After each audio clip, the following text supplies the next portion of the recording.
నమస్తే, welcome to the patriot. ప్రస్తుతం దేశవ్యాప్తంగా హైదరాబాద్ పార్లమెంటు స్థానంపై చర్చ జరుగుతోంది.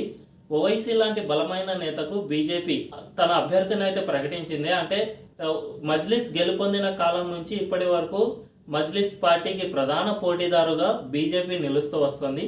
దీంతో బీజేపీ తన అభ్యర్థిని ప్రకటించడంతో మాధవీలత ఎవరైతే విరించి హాస్పిటల్స్ అధినేతగా ఉన్నారో ఆ మాధవీలతను హైదరాబాద్ పార్లమెంటు స్థానం నుంచి బీజేపీ తన అభ్యర్థిగా ప్రకటించింది. దీంతో ప్రస్తుతం మాధవీలత పేరు దేశవ్యాప్తంగా చర్చనీయాంశంగా మారింది. ఓవైసీకి గట్టి పోటీదారు మాధవీలత నిలబడతారు, గట్టి పోటీ ఇస్తారు అనే చర్చ అయితే ప్రస్తుతం కొనసాగుతోంది. ఈ క్రమంలో కాంగ్రెస్ తన అభ్యర్థిని నిలబెడితే బలమైన అభ్యర్థిని నిలబెడుతుందా, లేదా బలహీనమైన అభ్యర్థిని అంటే డమ్మీ అభ్యర్థిని నామకే వాస్తే ఒక అభ్యర్థిని నిలబెట్టాలి కాబట్టి తన అభ్యర్థిని నిలబెడుతుందా? ఒకవేళ బలమైన అభ్యర్థిని నిలబెడితే వచ్చే లాభ నష్టాలేంటి, బలహీనమైన అభ్యర్థిని నిలబెడితే వచ్చే లాభ నష్టాలేంటో ఈ వీడియోలో తెలుసుకుందాం. ఈ రెండు అంటే బలమైన అభ్యర్థిని నిలబెట్టిన బలహీనమైన అభ్యర్థిని నిలబెట్టిన కాంగ్రెస్కు ఎటు అంటే ముందు నుయ్యి వెనక గొయ్యి అనే పరిస్థితి హైదరాబాద్ పార్లమెంటు స్థానం నుంచి ఎదురవనుంది అనేది విశ్లేషకులు చెప్పే మాట. ఎందుకంటే ప్రస్తుతం బీజేపీ హైదరాబాద్ పార్లమెంటు స్థానంపై అంటే కేంద్ర అధిష్టానం హైదరాబాద్ స్థానంపై ప్రత్యేక దృష్టి సారిస్తున్నట్లు తెలుస్తోంది. ఎందుకంటే కేంద్రంలోని బీజేపీ ఎలాగో మోదీ విజయం మూడోసారి హ్యాట్రిక్ విజయం సాధించడం ఖాయమని సర్వేలన్నీ చెబుతున్నాయి. గతంలో ఉన్న 303 మెజార్టీ కంటే ప్రస్తుత ఎన్నికల్లో మరింత ఎక్కువ మెజార్టీనే వస్తుంది, కానీ తగ్గే అవకాశమే లేదు అని సర్వేలన్నీ చెబుతున్నాయి. ఈ క్రమంలో మోదీ అమిత్ షాలు ట్రబుల్ షూటర్స్ అనే పేరు అయితే ఉంది.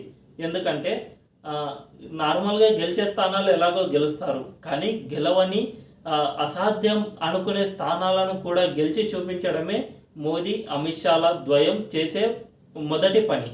ఈ క్రమంలో వీరిద్దరి ద్వయం దేశంలో మొత్తం 9 స్థానాలను ప్రత్యేకంగా దృష్టి సారించి ఎంచుకుని మరి ఆ స్థానాల్లో తాము గట్టి పోటీ లేదా ఆ స్థానాలను గెలిచి చూపించాలి అని భావిస్తున్నట్లు విశ్వసనీయ వర్గాల ద్వారా తెలుస్తోంది. ఈ 9 స్థానాల్లో హైదరాబాద్ ఎంపీ స్థానం కూడా ఒకటి. ఎందుకంటే హైదరాబాద్ ఎంపీ స్థానం నుంచి మజ్లిస్ 1984 నుంచి గెలుపొందుతూ వస్తుంది. ఒకప్పుడు సలావుద్దీన్ ఓవైసీ ఆ స్థానం నుంచి గెలుపొందుతూ వస్తుండగా మజ్లిస్ పార్టీ నుంచి ఇప్పుడు అక్బరుద్దీన్ ఓవైసీ ఆ మజ్లిస్ పార్టీ నుంచి పోటీ చేసి గెలుపొందుతూ వస్తున్నాడు. ప్రస్తుతం ఉన్న అక్బరుద్దీన్ ఓవైసీ 2004లో తొలిసారిగా పోటీ చేసి గెలిచారు. అప్పటి నుండి ఇప్పటి వరకు అంటే వరుసగా 4 సార్లు విజయం సాధించారు. 5వసారి విజయం సాధిస్తాం అని అనుకునే సమయంలో బీజేపీ తన తరపు నుంచి గట్టి అభ్యర్థిని అయితే నిలబెట్టింది. ఓవైసీని ఓడించడానికి బీజేపీ ఎందుకు అంత గట్టిగా ప్రయత్నిస్తుందంటే ప్రస్తుతం దేశ రాజకీయాల్లో ఓవైసీ స్థానం ఒక ప్రత్యేకమైనది. అంటే దేశ రాజకీయాల్లో ముస్లింలకు తానే బలమైన నేత, ముస్లింల తరపున మాట్లాడే వ్యక్తిని తానొక్కటే అనే పోర్ట్రేట్ చేసుకోవడం ద్వారా ఓవైసీ దేశ రాజకీయాల్లో చక్రం తిప్పుతున్నాడు. ఓవైసీ వల్లే హిందూ ముస్లిం అనే డివైడ్ దేశ రాజకీయాల్లో వస్తుంది. బీజేపీ గెలిచి 10 సంవత్సరాలైనా కూడా హిందూ ముస్లిం అనే భేదభావన చూడకుండా అందరికీ ఒకే రకమైన పథకాలు అయితే తీసుకొచ్చింది. అంటే ముస్లింలకు ప్రత్యేక పథకాలు అని కాకుండా మహిళలకు పథకం తీసుకొస్తే అందులో ముస్లిం మహిళలు కూడా ఉంటారు కదా, రైతులకు ఒక పథకం తీసుకొస్తే అందులో ముస్లిం రైతులు కూడా ఉంటారు కదా అనేది కేంద్ర బీజేపీ అజెండా. అటువంటి అజెండాతో ముందుకెళ్తున్న సమయంలో ఓవైసీ అనే వ్యక్తి తాను ముస్లింల కోసం ప్రతినిధిగా వస్తున్నానంటూ ముస్లింలకు అది చేయలేదు ఇది చేయలేదు అనే వ్యాఖ్యలతో పొలిటికల్లో హిందూ ముస్లిం అనే డివైడ్ తీసుకురావడానికి ఓవైసీ ఇప్పటికీ బలమైన నేత. అటువంటి నేతను ఓడించడం ద్వారా దేశంలో హిందూ ముస్లిం అనే డివిజన్ను పూర్తిగా రూపుమాపాలని కేంద్ర బీజేపీ భావిస్తోంది. అందుకే హైదరాబాద్ స్థానంలో ప్రత్యేకమైన వ్యక్తిని అంటే గత రాజకీయాల చరిత్ర లేకపోయినా మాధవీలతను ప్రత్యేకంగా ఎంచుకుంది. ఎందుకంటే మాధవీలత గతంలో హైదరాబాద్ పార్లమెంటు స్థానంలో ఆలయ నరేంద్ర, బద్దం బాలరెడ్డి వంటి నేతలు ఎంతైతే గట్టి పోటీ ఇచ్చారో వారి పోటీ ఇచ్చిన ప్రతి ఒక్కటి హిందూ చరిష్మాతోనే అంతటి పోటీ ఇచ్చారు. సో ప్రస్తుతం మాధవీలతకు కూడా హిందూ చరిష్మా అంత స్థాయిలో ఉండటం వలన ఆమెను హైదరాబాద్ స్థానం నుంచి పోటీ చేయించారు. దీంతో పాటు మాధవీలతకు ఉన్న మరొక అదనపు ప్రయోజనం ఏమిటంటే ఆమె స్వయంగా వ్యాపారవేత్త అంటే మనందరికీ తెలుసు పోల్ మేనేజ్మెంట్ ఈజీగా సులభంగా చేసుకోవచ్చు. ఎందుకంటే పోలింగ్ అంటేనే ప్రస్తుతం డబ్బుతో కూడుకున్నది. డబ్బు లేకపోతే ఎన్నికల్లో గెలవలేని పరిస్థితి. మనందరం అనుకుంటూ ఉంటాం డబ్బు పంచడం తప్పు అది ఇది అని. కానీ ధర్మయుద్ధంలో కొన్నిసార్లు తప్పు చేసినా పర్వాలేదు అన్నదే బీజేపీ అధిష్టానం ప్రధాన అజెండా.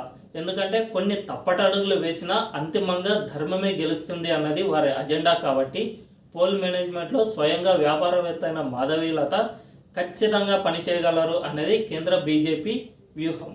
అయితే ఇంతటి భారీ ప్రణాళికతో కేంద్ర బీజేపీ మాధవీలతను ఎన్నుకుంటే కాంగ్రెస్ గనుక బలమైన అభ్యర్థిని, అది కూడా హిందూ అభ్యర్థిని, బలమైన అభ్యర్థిని నిలబెడితే హిందువుల తరపున వచ్చే ఓట్లు కాంగ్రెస్కు బీజేపీకి మధ్య చీలిపోతాయి. గతం 1984 నుంచి ఇప్పటి వరకు మజ్లిస్ పార్టీ హైదరాబాద్ స్థానం నుంచి గెలుపొందుతూ రావడానికి ఇదే ప్రధానమైన కారణం. ఎందుకంటే హిందూ ఓట్ల డివిజన్లు రావడం, ముస్లిం ఓట్లు గంపగుత్తగా మజ్లిస్కే పడటం వల్లనే ఆ పార్టీ ఇప్పటి వరకు గెలుపొందుతూ వస్తుంది. ఒకప్పుడు ఆళ్ల నరేంద్ర, బద్దం బాలరెడ్డి వంటి వారు హిందూ ఓట్లను మ్యాక్సిమం కన్సల్టేట్ చేశారు. కానీ ఆ సమయంలో రాష్ట్రంలో అధికారంలో ఉన్న పార్టీ కొన్ని ఓట్లను, హిందూ ఓట్లను చీల్చడం ద్వారా ఆ స్థానంలో ఓటమి పాలయ్యారు. కాబట్టి ప్రస్తుతం ఆ విధంగా జరగకుండా చూడాలన్నది బీజేపీ అధిష్టానం భావన. కాబట్టి ఒకవేళ రేవంత్ రెడ్డి కనుక ఆ స్థానంలో బలమైన కాంగ్రెస్ నేతను, అది కూడా హిందూ కాంగ్రెస్ నేతను కనుక నిలబెడితే కేంద్రంతో ఉన్న సఖ్యత కోల్పోయే అవకాశం అయితే ఉంది. రేవంత్ రెడ్డి ఒకవేళ కేంద్రంతో సఖ్యత కోల్పోతే రాష్ట్రంలో పాలన పైన అది ప్రభావం చూపిస్తుంది. ఎందుకంటే మనందరికీ తెలుసు కేసీఆర్ పాలనలో రాష్ట్రం చాలా వరకు అప్పుల్లోకి వెళ్ళిపోయింది. ఒకప్పుడు మిగులు బడ్జెట్గా ఏర్పడిన తెలంగాణ రాష్ట్రం ప్రస్తుతం అప్పుల రాష్ట్రంగా మారిపోయింది. దీంతో పాటు కాంగ్రెస్ అధికారంలోకి రావడానికి 6 గ్యారంటీలను హామీలుగా ఇచ్చింది. ఈ 6 గ్యారంటీలు అమలు చేయాలంటే రాష్ట్రానికి భారీ ఎత్తున నిధులు అవసరం. ఈ నిధులు పొందాలంటే కేంద్రంతో సఖ్యతతో ఉండడం చాలా అవసరం. ఇటువంటి సమయాల్లో బీజేపీకి వ్యతిరేకంగా రేవంత్ రెడ్డి నిర్ణయం తీసుకోగలడా అంటే బీజేపీ తాను అనుకున్న దానికి వ్యతిరేకంగా, అంటే హైదరాబాద్ పార్లమెంటు స్థానం గెలుపొందడానికి వ్యతిరేకంగా రేవంత్ రెడ్డి బలమైన హిందూ నేతను నిలబెట్టి బీజేపీకి వ్యతిరేకంగా పనిచేసి కేంద్రంతో పొరపచ్చాలు తెచ్చుకుంటాడా అన్నది తెలియాల్సి ఉంది. దీంతోపాటు ఒకవేళ బలమైన ముస్లిం నేతను తన అభ్యర్థిగా నిలబెడితే మనందరికీ తెలుసు నాంపల్లి నుంచి ఫిరోజ్ ఖాన్ మజ్లిస్ పార్టీకి గట్టి పోటీ ఇచ్చారు. బొటాబొటిగా 800 మెజారిటీతో మజ్లిస్ పార్టీ గెలుపొందింది. అటువంటి నేతను కనుక హైదరాబాద్ పార్లమెంటు స్థానం నుంచి పోటీ చేస్తే ఫిరోజ్ ఖానే కాకుండా మరే ఇతర మైనారిటీ నాయకుడిని ఆ స్థానం నుంచి గట్టిగా పోటీ చేస్తే మజ్లిస్ పార్టీతో సఖ్యత కుదురుతుందా? మనందరికీ తెలుసు రాష్ట్రంలో ఏ పార్టీ అధికారంలోకి వచ్చినా, అంటే 1984 తర్వాత కొద్ది కాలం తర్వాత ఓవైసీ ఎప్పుడైతే రాజకీయాల్లో చక్రం తిప్పడం మొదలు పెట్టారో అప్పటి నుంచి ఇప్పటి వరకు రాష్ట్రంలో ఏ పార్టీ అధికారంలో ఉన్నా మజ్లిస్తో సఖ్యతతోనే మెలుగుతూ వచ్చాయి. ఒకానొక దశలో చంద్రబాబు, కిరణ్ కుమార్ రెడ్డిలు ఓవైసీ మజ్లిస్ పార్టీతో కాస్తంత దూరం వ్యవహరిస్తూ వస్తూ ఉన్న మ్యాక్సిమం కాంగ్రెస్ పార్టీ కానీ, రాజశేఖర్ రెడ్డి కానీ, కేసీఆర్ కానీ ఓవైసీతో సఖ్యతతోనే మెలుగుతూ వచ్చాయి. ఒకానొక దశలో కేసీఆర్ మనందరికీ తెలుసు సారు కారు 16 అనే నినాదమే ఇచ్చారు, కానీ సారు కారు 17 అనే నినాదం ఇవ్వలేదు. అంటే ఆ ఒక్క స్థానం ఎలాగో మజ్లిస్ పార్టీదే, ఓవైసీతో తమకు ప్రత్యక్షంగానే పొత్తు ఉంది అని చెప్పిన వ్యక్తి కేసీఆర్. సో ఈ విధంగా సత్సంబంధాలు నెరుపుతూ వచ్చారు. ఎందుకంటే మజ్లిస్ పార్టీ బలం మైనారిటీలో చాలా వరకు ఉంది. ముఖ్యంగా పాత బస్తీలో ఓవైసీ స్ట్రాటజీ ఏమిటంటే ఘర్షణలు రేకెత్తించడం, దీనివల్ల తాను లబ్ధి పొందడం. దీనివల్లే ఓవైసీతో మన రాష్ట్రంలో ఏ పార్టీ అధికారంలోకి వచ్చినా సఖ్యతతో మెలుగుతూ వచ్చాయి. ఈ క్రమంలో రేవంత్ రెడ్డి ఓవైసీకి అగెనిస్ట్గా వెళ్ళగలడా? ఒకవేళ వెళ్ళగలిగితే రేవంత్ రెడ్డి ఈ ఎట్టి పరిస్థితుల్లోనూ ఓవైసీకి అగెనిస్ట్గా వెళ్ళి రేవంత్ రెడ్డి కనుక సక్సెస్ అయ్యి బీజేపీ కనుక గెలిస్తే రేవంత్ రెడ్డికి అదనపు ప్రయోజనం ఒకటి చేకూరే అవకాశం అయితే ఉంది. రాష్ట్రంలో ఏ పార్టీకి ఓవైసీని, అంటే 7 అసెంబ్లీ స్థానాలను ఒక ఎంపీ స్థానంలో ఓడించే పరిస్థితి ఏ పార్టీకి రాలేదు. కానీ ప్రస్తుతం రేవంత్ రెడ్డికి మాత్రమే ఓవైసీని ఓడించే అవకాశం ప్రస్తుతం వస్తుంది. ఒకవైపు కేంద్ర అగ్రనాయకత్వం ఆ స్థానంపై పకడ్బందీగా గురి పెట్టడంతో పాటు స్థానికంగా కూడా కాస్త అంటే గెలుపొందదగిన నేతను నిలబెట్టడంతో రేవంత్ రెడ్డికి మరో అదనపు ప్రయోజనం చేకూరే అవకాశం ఉంది. ఒకవేళ మాధవీలత కనుక హైదరాబాద్ ఎంపీ స్థానం నుంచి గెలుపొందితే ఓవైసీ ఓడిపోతారు.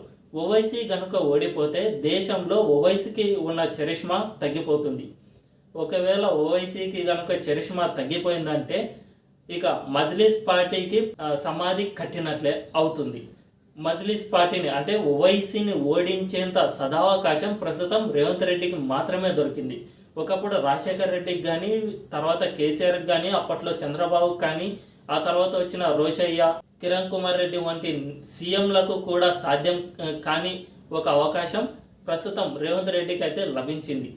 కానీ రేవంత్ రెడ్డి ప్రస్తుతం చాకచక్యంగా వ్యవహరించి మజ్లిస్ పార్టీ ఓటమికి తెర వెనకుండి సహకరిస్తారా, లేదా బలమైన హిందూ అభ్యర్థిని పెట్టి ఓట్లను చీల్చి బీజేపీతో తన సఖ్యతను తెంచుకుని కేంద్ర బీజేపీతో ఇప్పటి నుంచే పొరపచ్చాలు తెచ్చుకుని పథకాలు అమలు చేయలేక తన పాలన గాడిన పడలేక ప్రజల్లో వ్యతిరేకత తెచ్చుకుంటారా అనేది రేవంత్ రెడ్డి ఆలోచించుకోవాల్సిన అవసరం ఎంతో ఉంది.